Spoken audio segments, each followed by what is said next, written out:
Second storm is unleashing rain on SoCal, triggering flood advisories and watches in every county. And the heaviest downpours are still ahead. A live look outside. We see gloomy skies all around. A little bit of sunshine in some places. We've already seen on and off rain for much of the day. Welcome to the Fox 11 News at 5, now simulcast on our sister station, KCOP. I'm Christine Devine. I'm Alex Michelson. We start with team coverage on that storm alert. Fox 11 Susan Hirasuna in Ventura County, Christy Fajardo in the foothills. But first, meteorologist Jonathan Novak with a storm warning.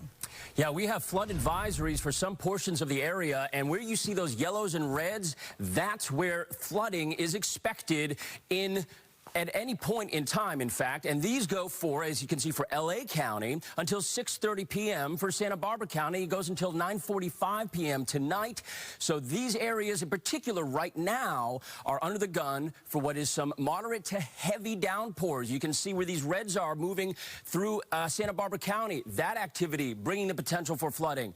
The South Fire Burn Scar area here south of Santa Paula has seen some of this rain move through. Thankfully, I haven't seen any reports as of yet that there are any issues there, but more rain to come tonight. And this is where that other flood advisory is for western L.A. County. You can see Santa Clarita, that activity moving right from the south to the north through your area. And if you look at the rainfall rates, these are indicating 0.2 of an inch per hour, a 0.5 inch per hour rainfall rates further east toward the foothills, the San Gabriel Mountains. You can see Glendora here getting hit right now with some heavier rainfall. All this moving from the south to the north. So right now, what's in Huntington Beach is going to be moving right up through Westminster and skirting Anaheim over the next 30-45 minutes. We even have activity now already in the Inland Empire from Yucaipa up toward Crestline. This activity riding up some of those south-facing slopes, which it looks like as we go in through the next 24 hours, we'll have the best chance of some rainfall accumulating upwards of 5 or 6 inches. And to boot, there is a winter weather advisory now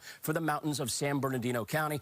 That looks like we could see several inches of snow. I'll tell you more about the timing for that coming up in the full forecast a little later on. But for now, back to you. All right, Jonathan, thank you. Today's storm prompting alerts for areas that have been ravaged by fires. That's the real concern in Ventura County. An evacuation warning in effect for some areas near where the South Fire burned earlier this month. Fox 11's Susan Hirasuna live in Camarillo with a look at how things are right now. Susan. Yeah, and we're not far away from the area that you're speaking about, Alex, the South Fire Burn Scar. But this area had an issue back in March that had more to do with storm drainage. Now, I want to point out that as of 7 o'clock last night, they put up the K-rail and the sandbags, and that's because the rains and the runoff was just so heavy back in March, it was impossible to do then. Barely any rain fell in this quiet neighborhood Wednesday, but the threat and recent history were enough for the installation of flooding preps on Trueno Avenue and evacuation warnings for a couple of houses on this street and the one above. We think it'll be okay, for us anyway. Diane Fisher and her husband discovered a sinkhole on their property after storms in March. The neighbor next door moved out when the hillside eroded to the house below. The problem wasn't just the rain, but also the aging storm pipe. It's just corroded and dirt has just fallen into it, so it's just plugged. And in March, you know, there's so much rain, it just burst through the pipe and started eroding underneath. Now take a look at this. This is what her backyard looked like during Hurricane Hilary in August. Even with all that water, her house survived and the drainage was correctly diverted away from the homes below. We clear our own storm drains on our own properties. That's about all we can do. Make sure they flow properly and the egress is out where it's supposed to go to the street below. Andy Catano lives a few houses away from Diane. Now that residents here know why the drain pipes failed in March, every storm becomes a concern. The drainage system was built before Catano moved into his home in the 70s.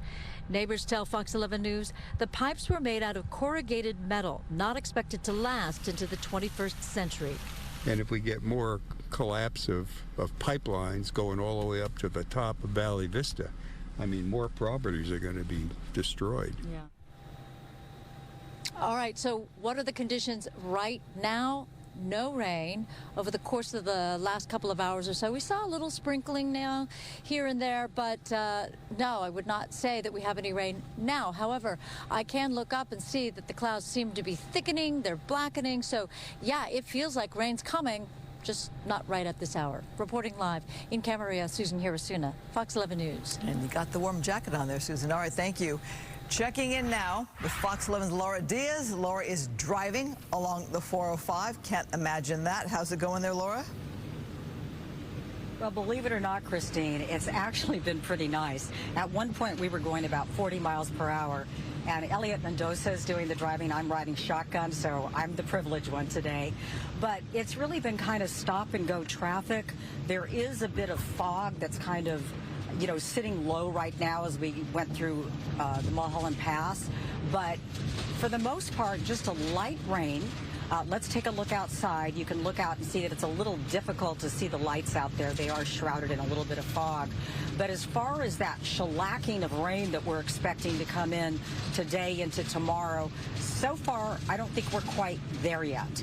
On my way into work, though, I can tell you that I hit a squall line, and when one of those sits above you and just opens up almost like you're in a shower, I had one of those experiences, but it's been kind of intermittent. But for the most part, it appears that we're just waiting for the brunt of the storm to come at us, which, as you know, is expected more into later tonight, into tomorrow. Elliot and I are headed north. We're going to go towards Ventura County. The forecasters are saying that Ventura County, Santa Barbara County, San Luis Obispo County could get the brunt of this second storm. So we're going to see what we can find out, and we'll be reporting back to you in a little bit. And Northeast reporting live along the freeway. Back to you, Chris. Yeah, noting in rush hour, it's moving there. Maybe people are staying off the roads trying to stay dry. All right, Laura, thank you.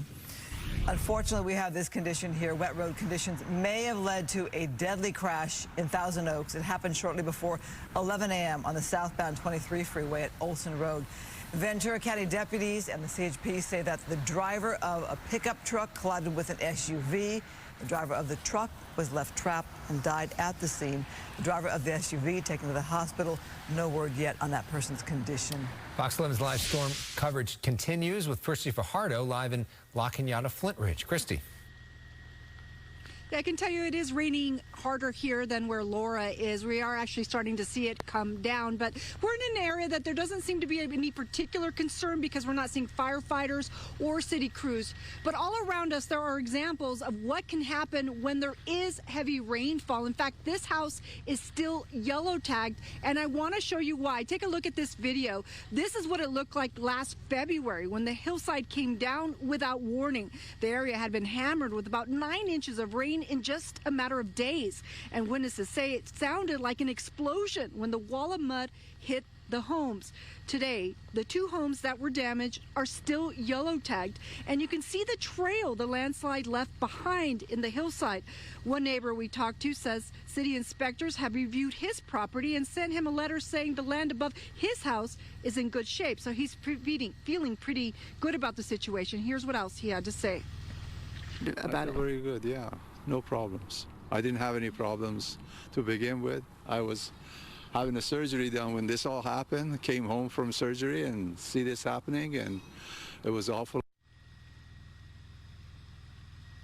And again, this area does not seem to be a big concern for firefighters or the city because we have not seen any crews out here. And across the street, there's actually a homeowner who felt so confident that they actually are remodeling their house. And the crews that were here have told us that they haven't seen any activity over here in the last few days. But of course, the foothills are beautiful. They have spectacular views, but they do have a tendency to have landslides. We have covered many over the years. Hopefully that will not be the case tonight, but we are monitoring the situation and we will keep you posted of any developments. Live in La Cañada, Flint Ridge, I'm Christy Fajardo. Let's send it back to you. All right, keeping a watch there. Thank you, Christy. Track the weather anytime.